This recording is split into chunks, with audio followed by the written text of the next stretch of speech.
All right, welcome everybody to tonight's members only podcast here live on the Bay floor. We try to bring you kind of some more candid conversations, some more in depth thoughts on some of the various fire service topics, kind of as these monthly members only events. So tonight we're going to be talking about the backbone of the fire service, the engine company, and kind of more in depth than that. I think we're going to go into some of the things that we do specifically in our department, or some things that I've seen different kind of from an engine company perspective around my time in the fire service. So joining me tonight, I got Captain Spencer White from City of Salisbury, and a big welcome, I guess our first live debut for Battalion The Chief Chief. Sean Donovan from Frederick County, Hey, Maryland. What's up, Sean? How we doing? hey, I appreciate that intro. Doing good. Doing good. Excited about Yeah. tonight. How many days into chiefdom are we? Remind me. It took effect January 11th. So we got a Okay. couple days in, a couple shifts in. Going well so far. Just trying to figure out everything, get a good workflow for the new position. So, Yeah. Yeah. So awesome. If you're not reading between the lines here, Sean just got promoted from captain to battalion chief in the first battalion, right? yep, first In battalion Frederick, which C is shift. downtown city of Frederick. For those of you that are familiar or looking at a map, but I mean, as it relates to tonight, I mean, definitely a pretty cool engine company area. Unfortunately, you're in Oh the yeah. battalion car, but I can relate. But a lot of old school, the row homes, the old houses, the walk up apartments. Definitely some good engine company challenge in that area, right? And then does the first battalion still have some rural area to it? Oh yeah, I got a good mixture of everything. So like you said, the downtown Frederick City area, the old school style, the row homes, the tight areas, the one ways, all the alleys that you can think of. So I have that, and then not too far out from there. You go about 10 minutes either south or east. I'm hitting the non-hydrant area. So I got a Yeah. good mixture of both. Good deal. Good deal. And Captain Spencer White has been on the podcast a bunch of times, one of our instructors, and works with me in the city of Salisbury. And then also a volunteer, I guess, still here in Rowan Yeah. County. So why don't you kind of give him a little background on Engine 3, Miller's Ferry, kind of your engine company life? Uh, I didn't really get into the engine stuff until like I don't know, probably like 10 years ago, and I kind of saw like a lack of it. You I were on the guess you could rescue, say, right? yeah. And the rescue was the engine. Like we can call it the rescue, but it was more of a squad. It was Yeah, like a squad. back when it was a real rescue Yeah, engine. but it ran primarily as an engine. But that's kind of like where I kind of dove deep into it because I saw kind of a lack of engine work, Mm-hmm. and it just kind of sucked me in. And then you came along and we really got into some cool stuff. And then we got opportunities to kind of start building our own engines, and I had a pretty good hand in that, and that just kind of Yep. fueled it even more. So now I ride that little engine, and we got a pretty cool district. We've got kind of the older side of the city that has a lot of single story ranches, and then you can move out to the country club, and we can get to 10,000 square foot houses, and we got a couple colleges, a couple of hospitals, so we can go up off standpipe sometimes. So we got a really kind of cool mixture of stuff. It's just not like all cookie cutter houses. Like Yeah. I get a real I get a real blend of stuff. Like we can really like if we go out in some places like Jersey City, you can be stretching 5 feet off the road for a setback, or we can go to a house in a country club and you're doing Right. 200 foot before you get the door, or you can go 5 stories up in the college campus and stuff like that. It's kind of a cool mixture, so I get a lot of exposure. Yeah. Sean, I guess I'll kind of kick you off with are you an engine company or a truck company department or other, or what do you think?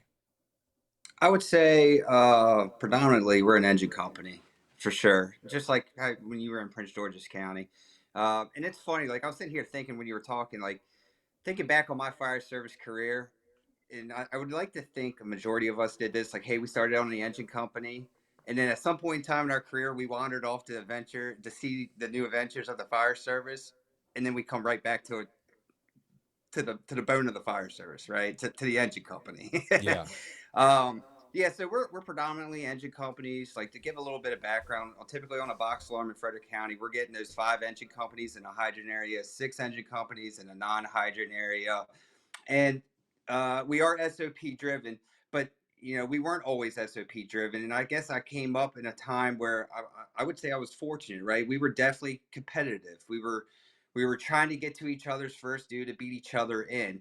And looking back, that made me a stronger firefighter or company officer because, like you were saying earlier, you have to learn the first due, and making getting out quickly and knowing those districts made you a better company officer, made you a stronger engine company officer specifically.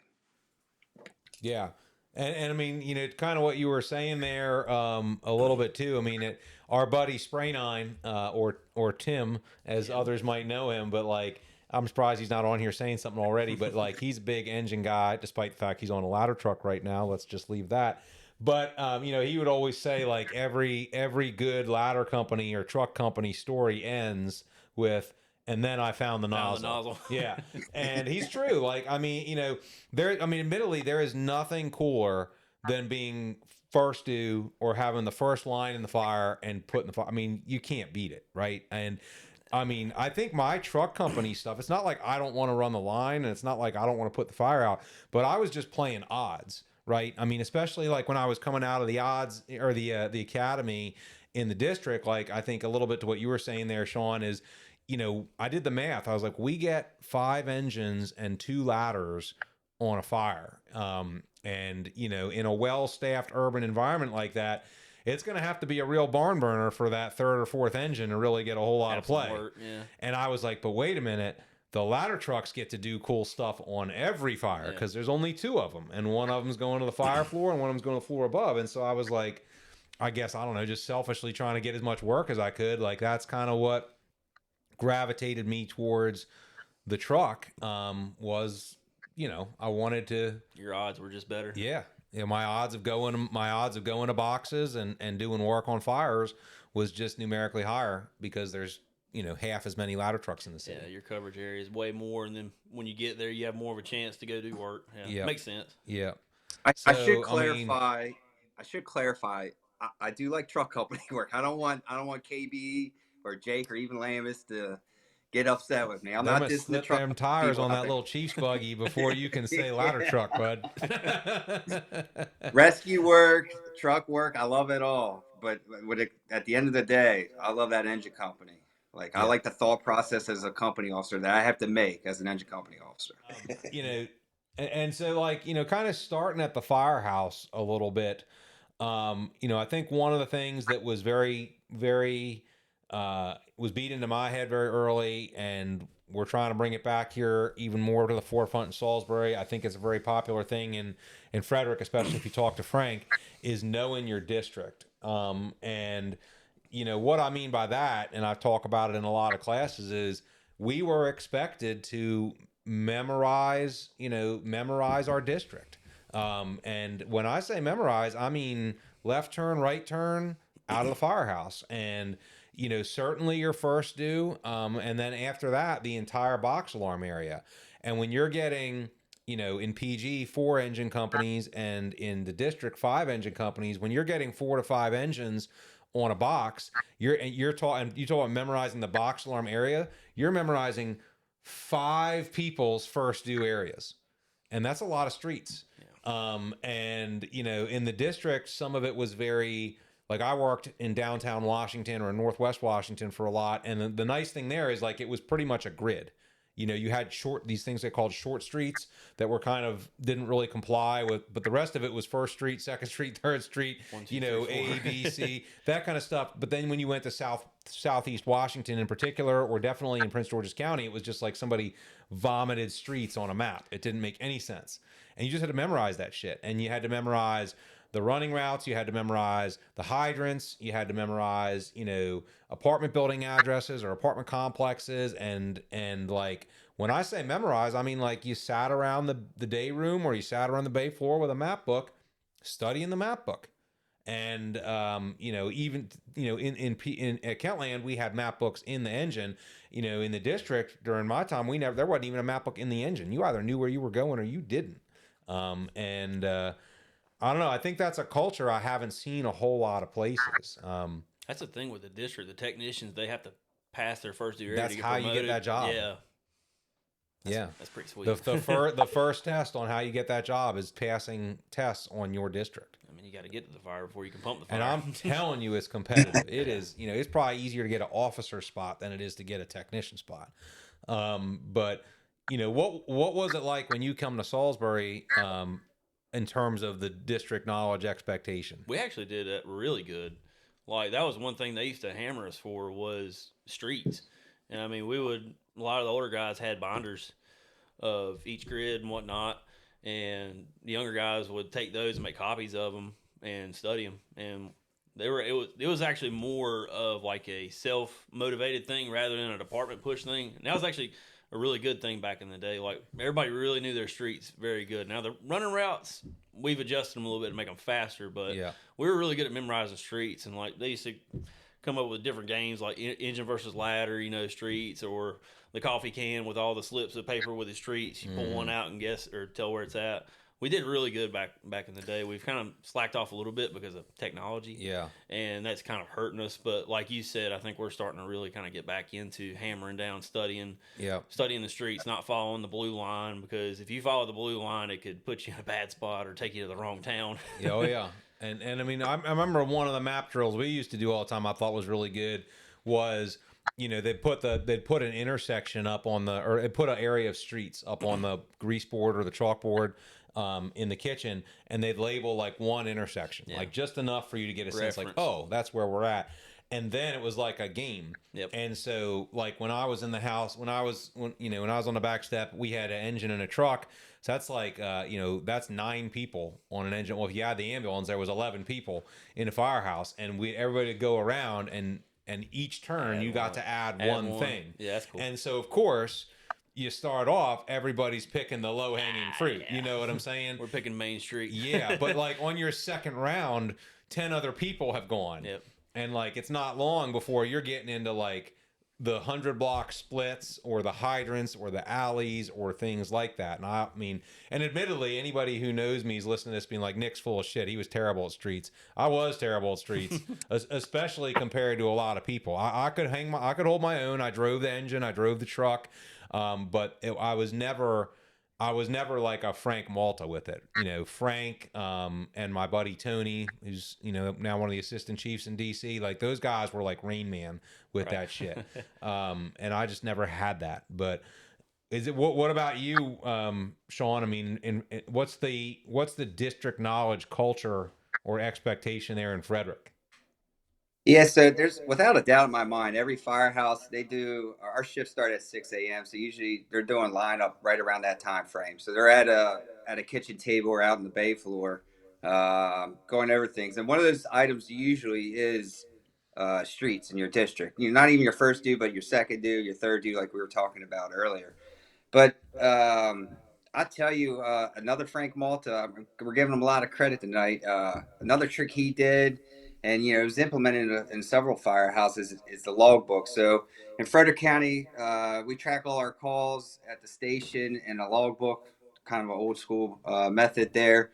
But what he would do with his company is he would go back a couple shifts, or the shifts, we work 24/48, so whatever shift, they would go back a couple days, and he would just start spitting streets out, and no formal way, just whatever calls were ran, and then hey, when that person finished that, they would go from that address to the next incident that was in the logbook, which that's some heads up right there. That's everybody can usually shit. spit it. Yeah. Usually you can spit it out. You can spit it out from the firehouse, like hey, right out of the firehouse, left out of the firehouse, right on this, left on this. But when you go from a previous incident, that's a game changer, man. 100%. It intimidated me just thinking about it. But I mean, what are your guys' thoughts on? I feel like, and don't worry, guys, we're not going to spend the whole night talking about maps, but if you want to put a fire out quickly, the first thing is getting there quickly, and that means you got to know where you're going. But I feel like this culture has been lost a little bit. Is that phones and Google Maps and Active 911 and whatever else, like I see dudes in the firehouse. I mean, you heard me go apeshit about it in a meeting recently because I'm like, I'm sick of watching the bell ring and this be the first thing people do. Yep. Like, that's going to fail you. But like, do you see that at all, Sean? Or like, is there a decline in people dedicating to learning this stuff, or what? Yeah. It actually scares me a little bit. I won't like. I fear people are going to get away from the map books, right? Because it does take time to draw those out on whatever program you might have and print them out, put them in each apparatus. But like technology is going to fail us. It's going to happen eventually, right? And that's what I fear is when we start removing these map books and people solely rely on technology. Then what are we going to do when it fails, right? Yep. Because my guess is if you're solely relying on technology, you're not memorizing your streets or your hydrant locations, right? Because again, that's a game changer too. You might know the streets, but when you start knocking down where these hydrants are located, wow, unbelievable, Yeah. right? Yeah. I don't Well, know. I'm scared. and just a little stuff too, Lambus, if you can put this up on the screen here. I got a map I pulled up here real quick, and you're talking about like hand-drawn maps. And this was a map that Carl Meyer, it was a captain at the time in Columbia. He retired as a battalion chief, but when he was Captain Meyer on Engine 6, like he had a reputation for this shit, just like being real into the engine and being real into his district. And so this is a hand-drawn map of an area in his area of Columbia that had some challenging streets. And so it's all hand drawn. You can see the hydrants and everything, but this is what I really want to focus on here is the red addresses. Because what the red addresses were addresses that were greater than 1,000 feet from a fire hydrant, because the engine companies there only carried 1,000 feet of hose. And so they were all shaded in. So you could identify going down the road, or even better, you could memorize while, sitting in the firehouse, hey, 800, 839 to 951, is a non-hydrant, is a greater than 1,000 feet. We're going to have to split lay or whatever. I mean, you can see even a parts of it here. He's got the measurements from the hydrant at 968 to the corner of Statler Road is 550 feet. And I mean, that kind of investment and nobody else is going to do that for you. Like, if you're not doing that for your own district, like nobody else is going to do that for you there. So I don't know. I mean, do you think it's falling off, people studying this stuff, or? Yeah, I do. And it's just like I said, the reliance of technology, like it's just become a thing now. It's just what people rely on. They got that phone in their pocket. They're going to pull it out. It's usually going to work. But just like Sean said, what's going to happen when you don't have a signal or you don't charge your phone? Like, not good. And then you're getting up in the truck and you're saying, hey, Cat, where we're going? And I'm worried about other stuff. I'm like, you don't know where we're going? Yeah. Yeah, like, well, the captain has enough on his plate. Like, you should really help them out. It's your job, first of all, as the engine driver. But you should be doing that to help your captain off so he can focus, or she can focus on other things. Yeah. And to kind of get into the response part of it too, like, I don't know how it is in Frederick or whatever, but like, in the district, when they were putting out a box, before there were any beeps or anything on the radio, they would key up and they'd say something like, units on the following box alarm with the 4th Battalion Chief, TAC channel 03. And by the time they had uttered the sound like from units, like all the kitchen table chairs were empty everywhere in the city. Spinning, you know what I'm saying? Doors flying open. Yeah, and then whatever the other 4 battalions that weren't being dispatched would walk back when they figured out what battalion it was. But like, and then obviously here in the city in Salisbury, we have the box tone, we have the structure fire tone, so we have a special tone that goes off first. And it only goes off for structure fires. And so you can imagine when that drops, it's assholes and elbows, you know what I mean? And everybody's on the rig. And so you got a picture from the driver's perspective. By the time you're hearing the address, you're already in the rig with the motor started, lurching forward. Yeah. You know what I'm saying? And if you don't know where you're going, like, you're really behind the 8 ball there. Another thing is, the masking up thing. I think that's something we all kind of believe in is the ability to mask up quickly at the door with your gloves on. Lambus, give me a second here and I'll try and get some videos up here of it. But what are your thoughts on that, Spencer? Is that something, I know it's something you do now. Is that something you guys were always doing here, or what are your thoughts? No, I started masking up with gloves on like before you got here, but I was kind of like the pioneer, and people looked at me like I had 3 heads. But then it came in, and I mean, it was introduced, and it was realized it was a good practice, and then it kind of just came into standard stuff. But the thing I look at as is I'm a real simple guy, and I don't like a lot of things. I like just getting straight to the point. I don't want to put my gloves out in the yard and then put my helmet beside it like I'm having a yard sale. Right. You know, that's just too much crap. And then one fire, I actually did that. I put my gloves on the ground. It was dark, and somebody came by and kicked them, and it went into a flower bed. And then I'm looking for them, and I wasn't doing that again. Yep. But yeah, it's kind of evolved over time, just like everything else. But it's a standard practice now. Like with our rookie books, you gotta have 30 seconds. 30 seconds is the rule. 30 seconds is the rule. What do you think most people are? Like guys that are going for it. What do you think? Guys that are going for it? Yeah. Oh, probably like 10 to 12 seconds. Yeah. But an average is 15 seconds, and that's respectable. Like it's a quick time. Yeah. Like Lamus has gotten real slow since he promoted engineer. Yeah, he's probably like 12 and a half seconds now, or maybe 13. He's behind the computer where he can't defend himself. But yeah, we need to get him back. He's one of our. What are you? You're a sub 10 second, right? 6 to 9. Oh, 6 to 9, not bragging or anything. Yeah. Yeah, not Not tooting a your big horn or deal. anything. But Not a big deal. yeah, I mean, for real. I mean, it's one of those things. If you invest in it, it's a very doable thing. And I'm trying to find some other videos here where I can put it up there. So maybe I'll be able to find some. But Sean, what is the culture there? Is that a fast mask up culture or? It's changing. So I'll tell you, I got hired in 2004. I was a volunteer before that. Like masking up with gloves was not a thing at all, right? I think Spencer said it best. Kind of looked like a yard sale in front of you. All your stuff just scattered about. But more recently, we've converted to, gloves on, masking up with your gloves on. It does make you faster. And I tell you what, just like anything else in the fire service, like these new things come and it just comes down to doing reps and multiple reps of it, right? So for me, anytime I check out my SCBA, I try to get in the habit of like, hey, let me put my gloves on and just go through the motions with my hood, and that's all I got. Like I'm just going through the motions of masking up with my gloves on just to get a rep in. It's not every day, unfortunately, that I'm doing it out there in the real world, but I'm telling you, if you're not doing it now, start slowly implementing it within your department, and it's a game changer. You're going to move a whole lot quicker, and I'm not going to lie, your company's going to look good in front of everybody else. It's funny because like people act like it's a new thing. Like I saw somebody like posting. I saw a couple comments on some of the posts I made about it, like, well, I'm just an old school guy. When did we start doing this? Or I've been doing this for X many years. I've never done any of this with gloves on.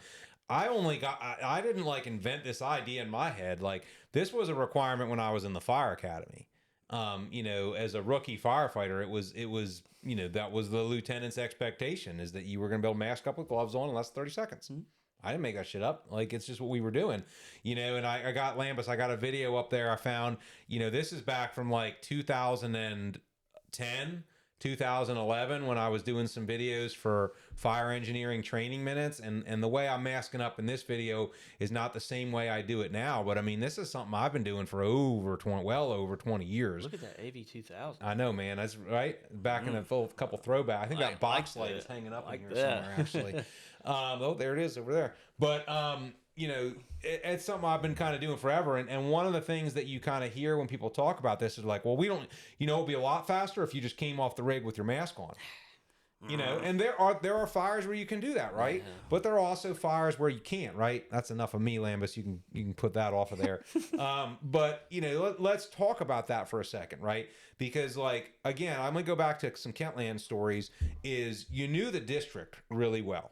And when I meant you knew the address, you knew how long it would take you to get there, you probably knew the house, right? So if we were dispatched first due to 7600 block on Muncie Road, then I would know right now that, hey, it's going to take us about 45 seconds to get there. And that is a one-story, either single family or duplex. The building is probably in the neighborhood of, let's just say if it's a duplex, it's probably like 100 by 40 or 100 by 50. They sit approximately 30 to 40 feet off of the roadway. The engine's going to split the block. The engine and tower are going to split the block. So the engine's going to come this way. The tower is going to come this way. And there's probably like the metal, the shitty metal ghetto fence in the front yard. Like I know that I could draw that street from memory. Yeah. And so when I'm going to that, I know, okay, here's what I'm going to. I'm only going to be going 30 feet off of the fire truck. I'm going to be running the bumper line.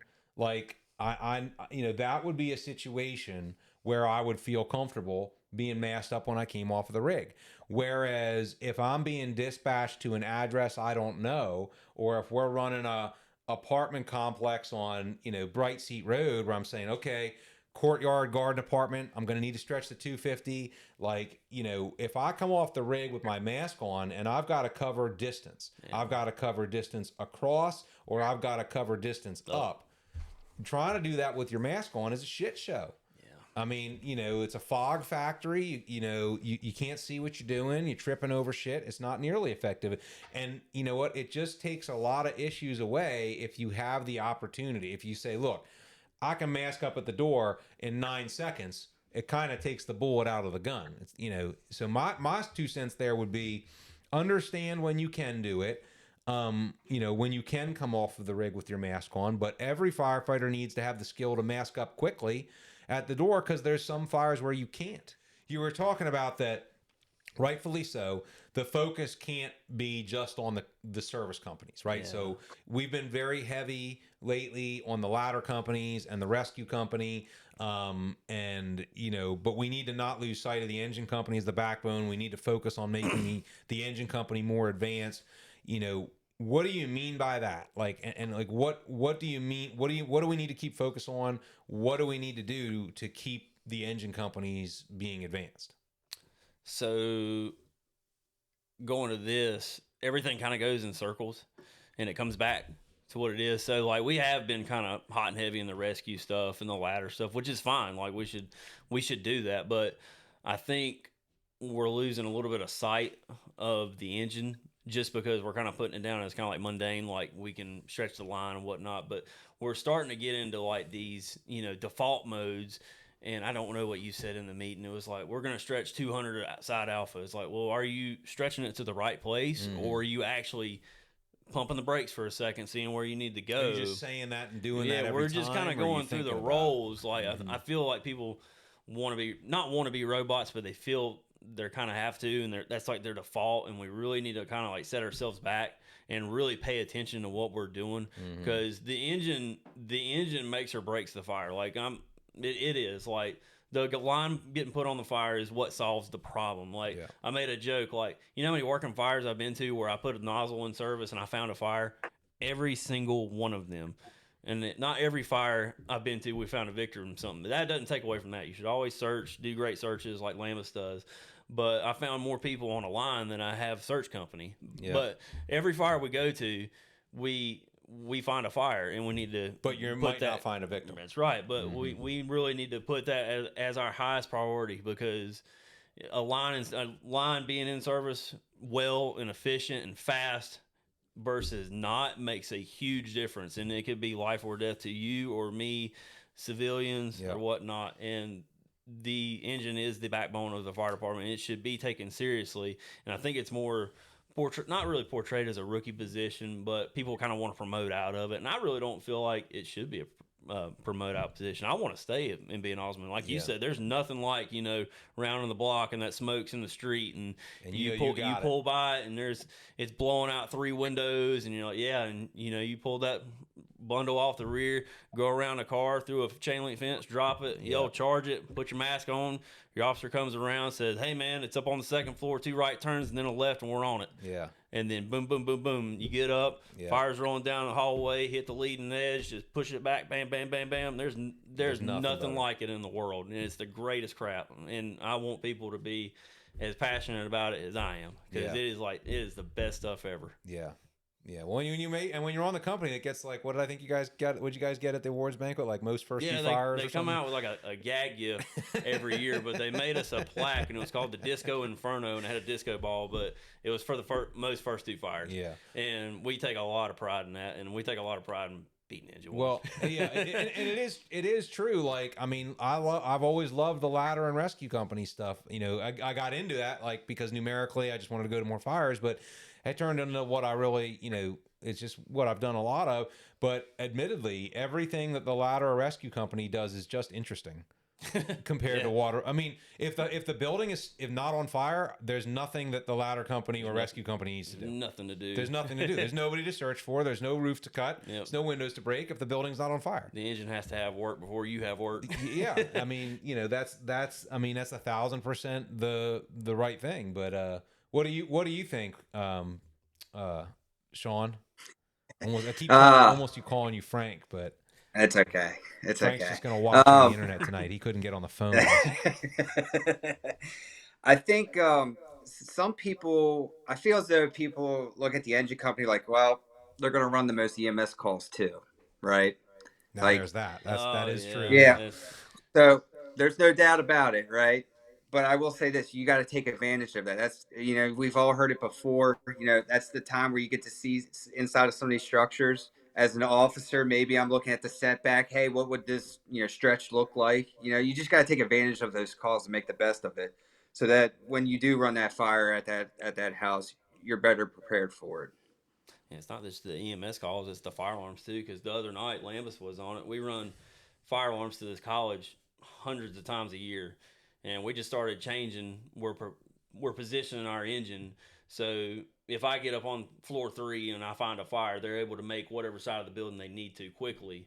And Lambus and them came in and spotted their aerial, and not that they were wrong, but they were over a little bit. And we just asked them, like, hey, like, can y'all next time, can you just move your aerial just a little bit right? And we'll drive our engine right around you over the sidewalk. And we talked about that for 15 minutes? And it was great. Like, it was and that'll awesome, pay off one day. Awesome training. So when we go turns to into a drill, 701 West Monroe Street, and in front of room 354, an e-bike catches on fire, we're ready to go. Yep, 1,000%. I mean, one of the things you kind of talked about in there when in that meeting, you were talking about also, though, you know, not only just having the passion for the engine and not letting that be second place, but you talked about also making it more advanced. And I think people do look at the engine as not an unimportant thing, but a basic thing. Basic thing. You know, hey, we just stretching a line. Yeah. And so when we talk, and I'm not saying that's right, you know, but when we talk about being an advanced engine company, what is an advanced engine company?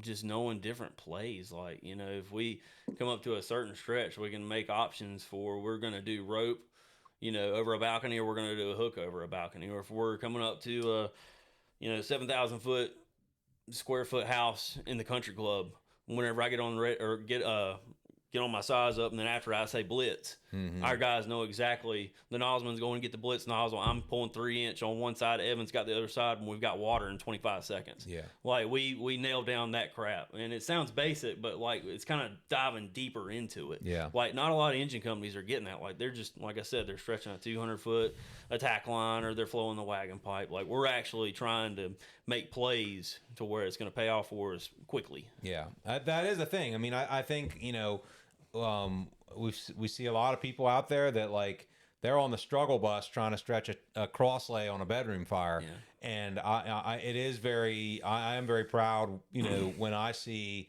you know, engine companies like yours or some of our other engines, and our guys are out there, they're doing the upside down triple Lindy, you know, like it was nothing, like, you know, doing window stretches, doing rope stretches, you know, turning the 300 into the 550, you know, and they're doing all this stuff like clockwork. And you know, we have 3 people on the engine, which is more than some, less than others. You know, it's not, you know, pulling some of those plays off as a 3-person engine. I mean, you gotta be firing on all cylinders. And you know, I think there's definitely something to that. Yeah, utilizing, especially on a 3-person engine, is what I ride. But utilizing every person for that stretch is paramount, especially the driver. Because how many places have you seen a driver go straight to hooking up the hydrant, or going to the back of the truck, at the pump panel like this, like, wait, hang on, y'all ready? Those boys look like they're having some trouble. They better get those kinks out. Plenty of times. Or they go to the back of the truck and they're ripping the 5-inch off, even though the fireman may be having a tough time with the stretch. Yeah. If you have laid dry from a hydrant, or you're hooking tight, you if you do it forward dry, you're at the mercy of the next engine. But if you are hooking tight, Yeah. you're golden. You got, a plug right there at you. So what I'm saying is water coming out of the fire truck is more important than water coming into the fire truck. We carry a booster tank for a reason. Yeah. Use it. If we ain't doing that, take the tank off. Well, yeah, and that's how we got to that. One of the things I love is like I don't know we have acronyms for all of them, but we have a lot of like 1, 2, 3, 4s, like order of operations. And I think that's kind of how we got to that like order of operations for that wagon driver, for the first in engine driver. Like, hey, your first job is your attack line. The next job is finishing your water supply. Water. Your next job is any other attack line. And then your fourth job is anything else. Chasing kinks that you might not have gotten yet, maybe getting a portable ladder up, whatever. But yeah, 100%, and that not to go back to the water supply thing, but I think that was another thing that I didn't realize people thought is they thought that if we were laying out first due, we weren't fighting fire on tank water. Yeah. And we're fighting the shit out of some fire on tank water. Yeah. A lot of times that tank is almost empty by the time the hydrant is getting charged. But just things, you hear from people. But Sean, anything to add to that?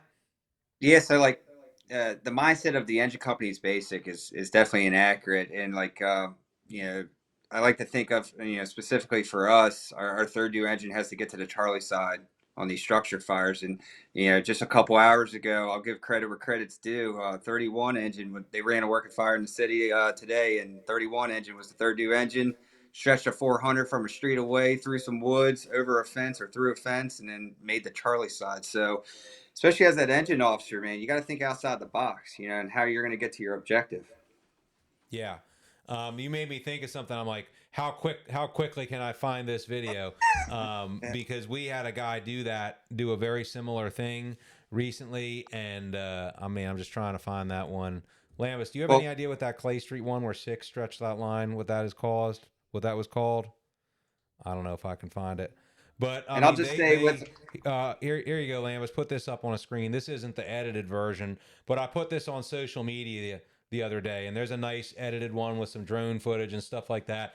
But this is engine 6. They were our fourth due engine. It's not the nicest fire truck we own. Don't hold us to that alone. But he caught his own hydrant, which is something the fourth due engine's supposed to do. And then this is after the fire, so the line's broken down. But he stretched this line. Oh, there it is. Spencer's got it. He stretched this line all the way through the rear yard till you can see where the main fire was. And like, that's some heads up shit. And what I get proud of is like, so that's a segment of one of the exclusive podcasts we're doing over on the Bay Floor. The Bay Floor has traditionally been a place in the firehouse where firefighters hang out, talk shop, and learn from each other. Here, the culture, purpose, and community of a real firehouse come to life in this unique online space for like-minded, motivated firefighters to learn and connect with others from all over. So if you want to continue to watch or listen, head over to thebayfloor.com and subscribe to finish this episode and take advantage of all the resources the Bay Floor has to offer. We'll continue to provide some of our podcasts and content on YouTube, but we're now offering exclusive content to members of our online training community so we can be more candid, more interactive, and bring you more resources and value in one place away from the noise and chaos of the other platforms. It's under $10 a month and you can cancel anytime. But if you can't afford to support us and the platform, don't let that hold you back. Just reach out through the link below and contact us. So if you're ready to keep watching and get away from the nonsense and back into the job, we'll see you over on the Bay Floor.